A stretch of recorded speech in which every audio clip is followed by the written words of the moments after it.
দেশের সকল মন্ত্রণালয়ের ফেসিবাদের দোসর সচিব ও কমিশনের প্রধানদের আজকের মধ্যে অপসারণ ও বৈষম্যের শিকার আমলাদের সুযোগের সমতা নিশ্চিত সহ 4 দফা দাবি আদায়ে ফের রাজপথে নেমেছে বৈষম্য বিরোধী ছাত্র আন্দোলন। এ সময় শিক্ষার্থীরা স্লোগানে শেখ হাসিনার ফাঁসির দাবি জানান।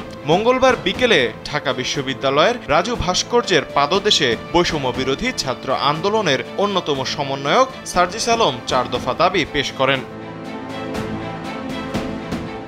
4 দফা দাবিতে বলা হয়, ফেসিবাদী কাঠামোকে ব্যবহার করে ফ্যাসিস্ট হাসিনা এবং তার দল ও সরকার যে হত্যাযজ্ঞ চালিয়েছে সেগুলোর দ্রুত বিচার নিশ্চিত করতে বিশেষ ট্রাইব্যুনাল গঠন করতে হবে।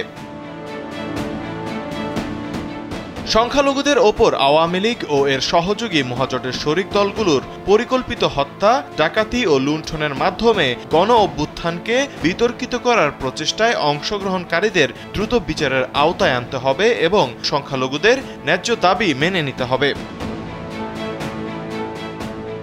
বৈষম্য বিরোধী ছাত্র আন্দোলনের তৃতীয় দাবিটি হল, প্রশাসন ও বিচার বিভাগে যারা ছাত্র জনতার অভ্যুত্থানে মামলা, হামলা এবং হত্যাযজ্ঞকে বৈধতা দিয়েছে এবং ফ্যাসিবাদী ব্যবস্থা বারংবার কায়েমের চেষ্টা করেছে তাদের দ্রুততম সময়ে অপসারণ ও নতুন সরকারে তাদের নিয়োগ বাতিল করে বিচারের আওতায় আনতে হবে।